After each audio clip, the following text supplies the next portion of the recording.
বলিহারি শখ বাবা আপনার। এতগুলো টাকা খরচ করে ঘোড়া কেনার মানে কি?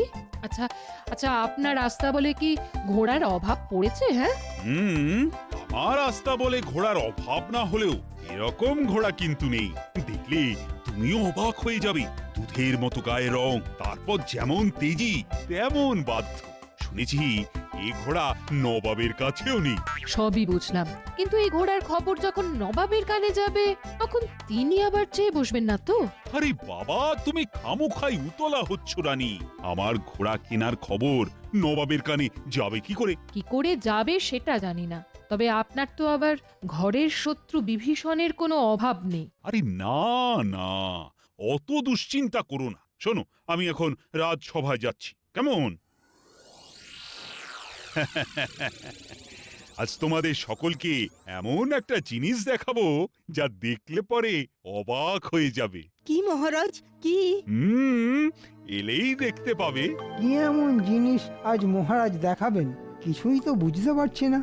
গোপাল, তুমি কি কিছু জানো? আপনিও যেখানে আমিও সেখানে। প্রণাম মহারাজ। এসে গেছো? বাহ বাহ বাহ বাহ বাহ। তা পথে কোনো অসুবিধে হয়নি তো? না মহারাজ, কোনো অসুবিধে হয়নি। দয়া করে বাইরে এসে একটু ঘোড়াটাকে দেখে যান। চলো সবাই, সকলে একসাথেই দেখব। ও, তাহলে ঘোড়া? এ আবার দেখার কি আছে? সেটা দেখলেই বুঝতে পারবে। ঘোড়া ঘোড়া ঘোড়া, ল্যাং মেরে আবার করে দেবে না তো ঘোড়া? এই, হ্যাঁ করে না হেসে যেটা দেখাচ্ছি সেটা দেখবে, চলো।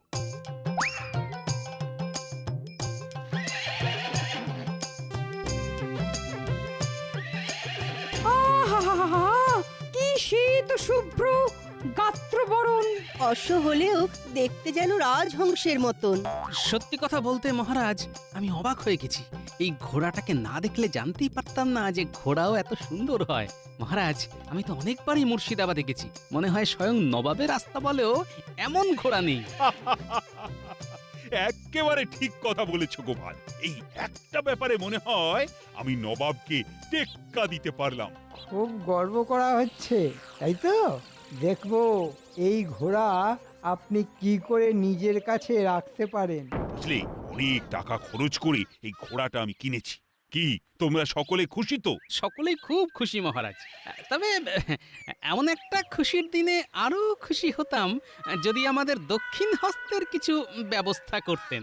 ছোটয় নাতায় গোপালের শুধু খাওয়ার চিন্তা। কি করব মহারাজ, ওই খেয়ে খেয়েই তো আমার মধ্যপ্রদেশের এই অবস্থা হয়েছে মহারাজ।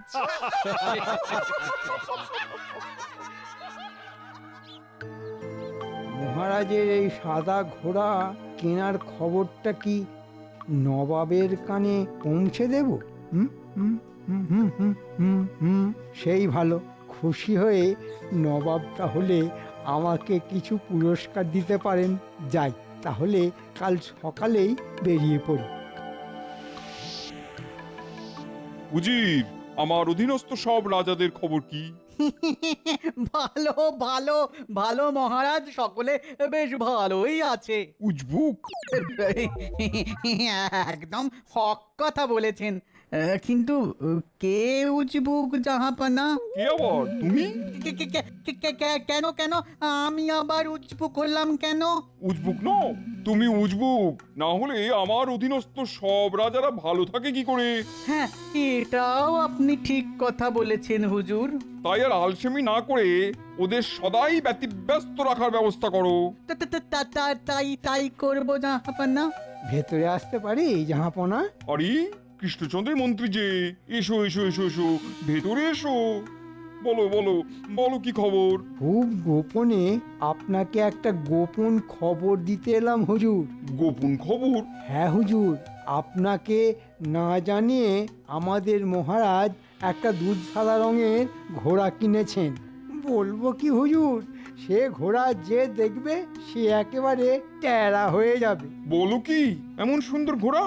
হ্যাঁ জাহাপনা, তাই তো আমাদের মহারাজ সকলের সামনে খুব গর্ব করে বলেছেন যে এমন একটা ঘোড়া কিনে তিনি আপনাকে টেক্কা দিতে পেরেছেন। শোনো শোনো উজির, কৃষ্ণচন্দ্র কি বলেছে শোনো।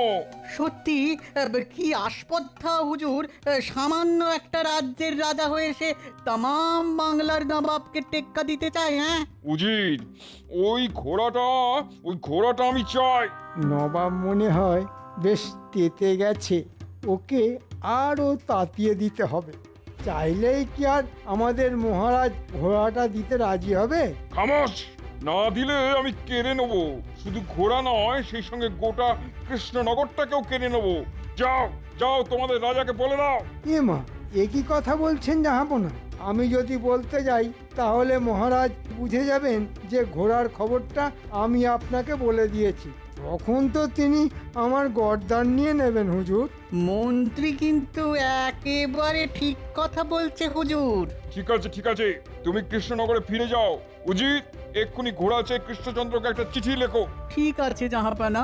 তবে আমি যেখানে এসেছিলাম সেটা যেন মহারাজ একেবারেই জানতে না পারেন। তুমি নিশ্চিন্ত থেকো, ব্যাপারটা পুরোপুরি গোপন থাকবে। আর একটা কথা, মানে মানে বলতে চাইছি কি, এমন একটা খবর এনে দেওয়ার জন্যে আমি কি কোনো ইনাম পাবো না? পাবে পাবে, হাতের মুঠোর মধ্যে ঘোড়া এলেই তুমি ইনাম পাবে। এই না হলে নবাব, তাহলে তাহলে আমি আসি হুজুর। হ্যাঁ এসো।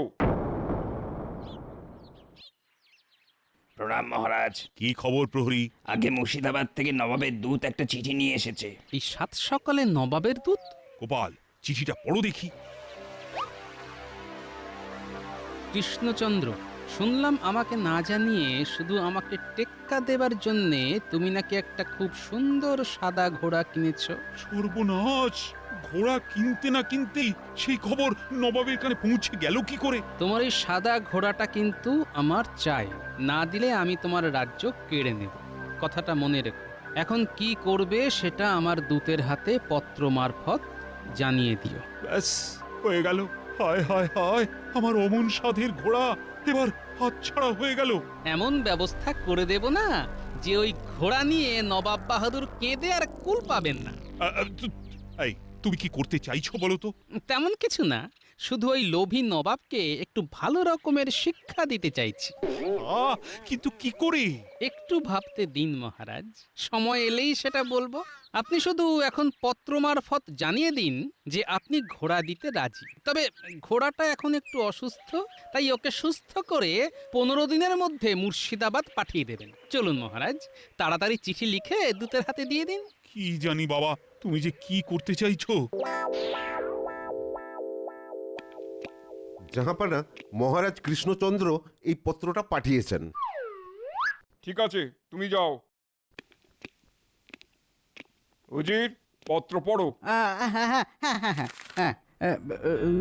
নবাব বাহাদুর, আমি ঘোড়া দিতে রাজি, কিন্তু অনেক দূর থেকে এসেছে তো, তাই পথের ধকলে ঘোড়াটা একটু অসুস্থ হয়ে পড়েছে। তাই ওকে সুস্থ করে 15 দিনের মধ্যেই আমি মুর্শিদাবাদ পাঠিয়ে দেব। আহা, কি মজা! ওই সুন্দর সাদা ঘোড়াটা 15 দিন পরেই আমার হয়ে যাবে। কি আনন্দ! এই কৃষ্ণচন্দ্র তাহলে এক কথাতেই রাজি হয়ে গেল। হবে না মানে? না হলে তো রাজ্যই চলে যাবে।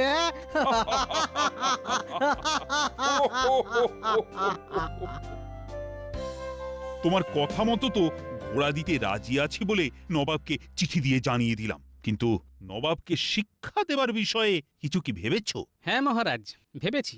তবে সব ব্যাপারটা কিন্তু খুব গোপনে করতে হবে। কেন গোপনে কেন? কারণ আপনার তো আর ঘর শত্রু বিভীষণের কোনো অভাব নেই। ঠিকই বলেছ, না হলে আমার ঘোড়া কেনার খবরটা এত তাড়াতাড়ি নবাবের কানে পৌঁছে গেল কি করে? তোমার রানীমাও কিন্তু আমাকে আগেই এই কথা বলেছিল। এবার তাহলে আমার পরিকল্পনার কথাটা শুনুন।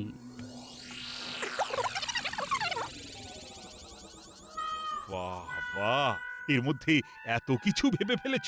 সত্যি গোপাল, তোমার বুদ্ধির কোনো তুলনা নেই।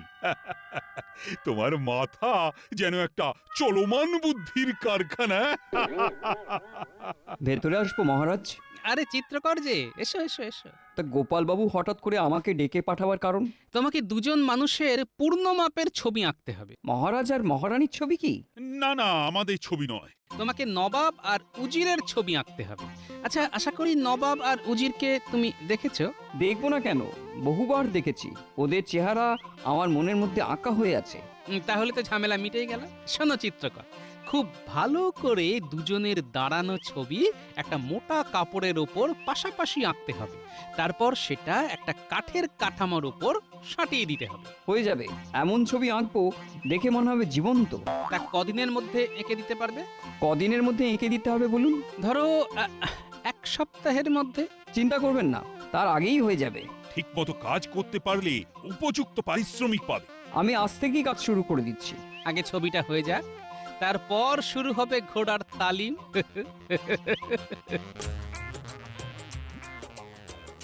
ওদিকে যে কি হলো কিচ্ছু তো বুঝতে পারছি না। নবাব চিঠি দিলেন কিনা, সেই চিঠির উত্তরে মহারাজ কি জবাব দিলেন কিছুই তো জানতে পারছি না। এদিকে মহারাজ তো দেখছি দিব্যি আছেন, খাচ্ছেন দাচ্ছেন, হাসি মুখে রাজসভায় আসছেন, কিন্তু ঘোড়ার ব্যাপারে তো কিচ্ছু বলছেন না। কি বলছেন কি আপনি? গোপাল কিনা মাথা খাটিয়ে এমন একটা দুষ্টু বুদ্ধি বের করেছে। দুষ্টু বলে দুষ্টু, যাকে বলে একেবারে রাম দুষ্টু। সাধে কি আর ওকে বলি চলমান বুদ্ধির কারখানা। তবে গোপালের এই বুদ্ধি যদি কাজে লাগে, তাহলে নবাব আর উজিরের যে কি দশা হবে সেটা মনের মধ্যে কল্পনা করেই আমার হাসি পাচ্ছে।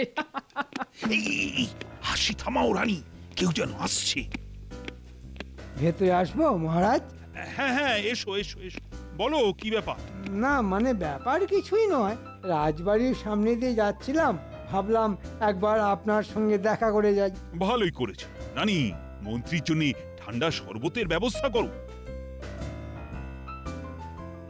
মহারাজ, আপনার মুখটা কেমন যেন শুকনো শুকনো দেখাচ্ছে, কিছু কি হয়েছে? কই, তেমন কিছু তো হয়নি। তেমন কিছু হয়ে থাকলে আমাকে জানাতে পারেন। অযথা উতলা হয়েও না মন্ত্রী, কিচ্ছু হয়নি। এবার সরাসরি ঘোড়ায় আসতে হবে। আচ্ছা, আপনার নতুন কেনা ঘোড়াটা কেমন আছে? ভালোই আছে। ওটার ওপর আপনাকে তো চড়তে দেখছি না। চড়বো চড়বো, সময় এলেই চড়বো। সময় এলেই ঘোড়ায় চড়বেন? তাহলে কি মহারাজের কাছে এখনো নবাবের চিঠি এসে পৌঁছয়নি? নাও মন্ত্রী, ঠান্ডা শরবত খাও। ঘোড়ার খবরের বদলে ঠান্ডা শরবত?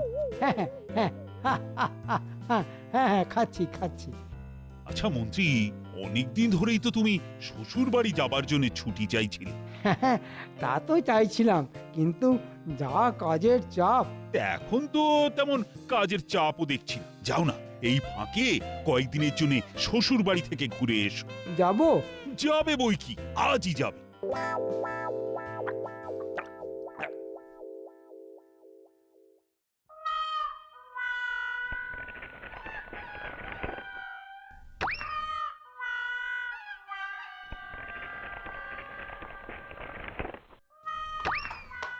ব্যাস, গোল করে কাটা হয়ে গেল। এসে গেছেন মহারাজ, এবার তাহলে শুরু করি। আমি ছবির পেছনে গিয়ে লুকোচ্ছি, আপনি ঘোড়াটাকে ছবিটার কাছে নিয়ে আসুন।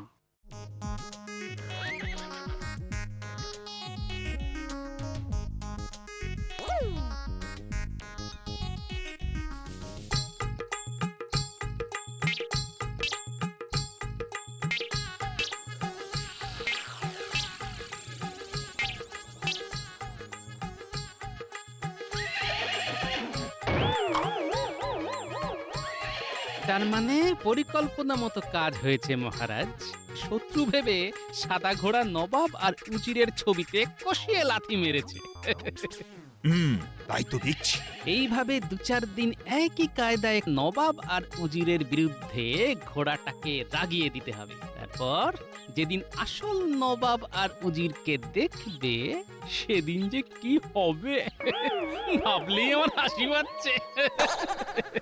তা না হয় পেল, কিন্তু নবাব কি সত্যি সত্যি আমার ঘোড়া ফিরিয়ে দেবে? দেবে মানে বাপ বাপ বলে ফিরিয়ে দেবে। আমি ঘোড়ায় চেপে নবাবকে দিতে যাব আর ঘোড়ায় চেপে ফিরেও আসব। আর যদি না আসতে পারি তাহলে আমার এই মুখ আর আপনাকে কোনো দিন দেখাবো না মহারাজ। হ্যাঁ গো, কালই তো 15 দিন পূর্ণ হবে। হ্যাঁ, তার মানে কালই তো নবাবকে তোমার সাথের ঘোড়া দিয়ে দিতে হবে। তা দিতে হবে। তবে গোপাল যা ব্যবস্থা করেছে তাতে ঘোড়াটাকে ফিরিয়ে দিতে নবাব বাহাদুর আর পথ পাবে না। মায়ের কৃপায় তাই যেন হয়, তাই যেন হয় মা। ভেতরে আসবো মহারাজ? মন্ত্রীজি, এসো এসো। তা শ্বশুর বাড়ি থেকে চলে এলে?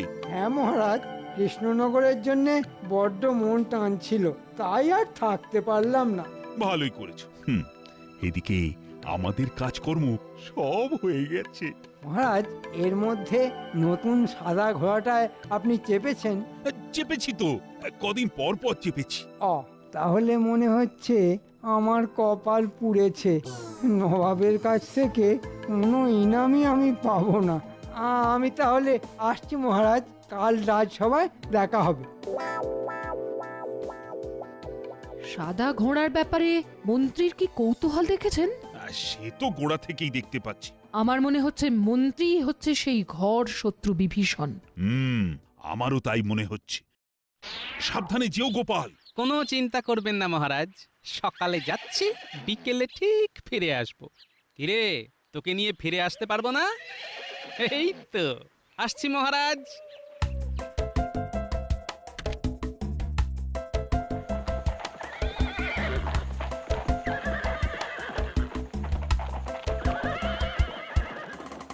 মহারাজের প্রিয় সাদা ঘোড়া নিয়ে কোথায় চললে গোপাল?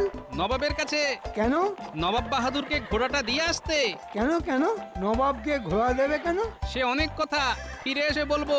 আমি এখন চললাম। বাবা বাবা বাবা, আমার কপাল তাহলে পড়েনি। যাব, আজই মুর্শিদাবাদ গিয়ে নবাবের কাছ থেকে ইনাম নিয়ে আসবো। হ্যাঁ, গোপাল যাচ্ছে ঘোড়া নিয়ে, আমি পাবো ইনাম। হ্যাঁ, আহা আহা, আমার কি কপাল।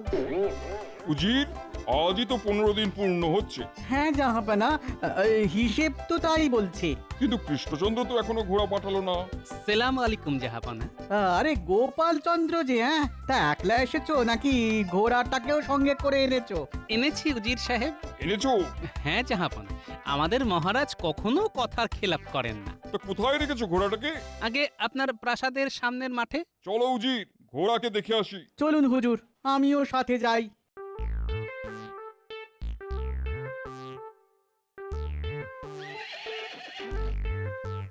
ইয়া আল্লাহ, কিতনা খুবসুরত।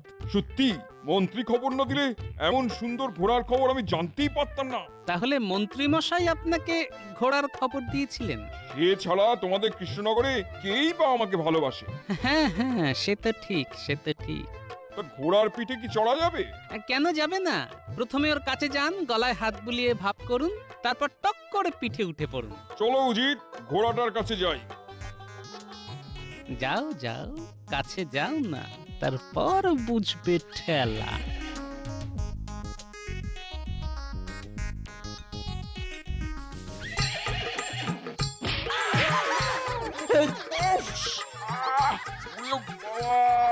কি জোরে মুখে লাথি মারলো!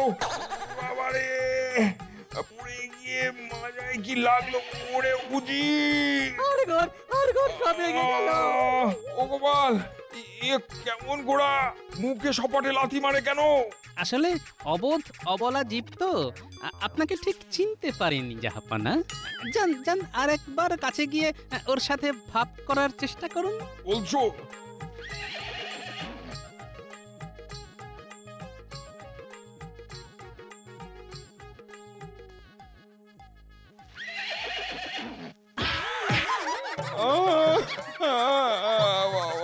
গেছে খুনি ঘোড়া।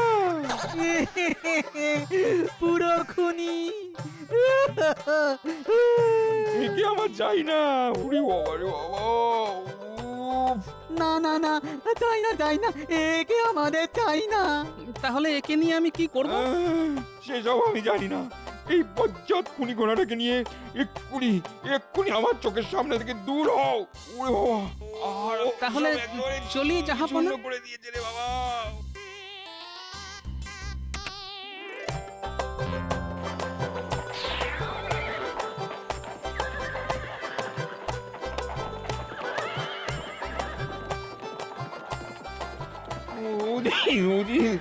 আমায় আমায় ধরে তুলো। আমি যে নিজেই উঠে দাঁড়াতে পারছি না। জাহাপনা, আমার ইনাম? ইনাম? তোমার ইনাম? এই কে আছিস? আদেশ করুন জাহাপানা। এই হাড় বজ্জাতটাকে ভালো করে দড়ি দিয়ে বেঁধে আচ্ছা করে মুগুর পেটা করে হাড় গোড় সব ভেঙে দিবি। এটাই হবে ওর ইনাম। ও ও নবাব বাহাদুর, দয়া করে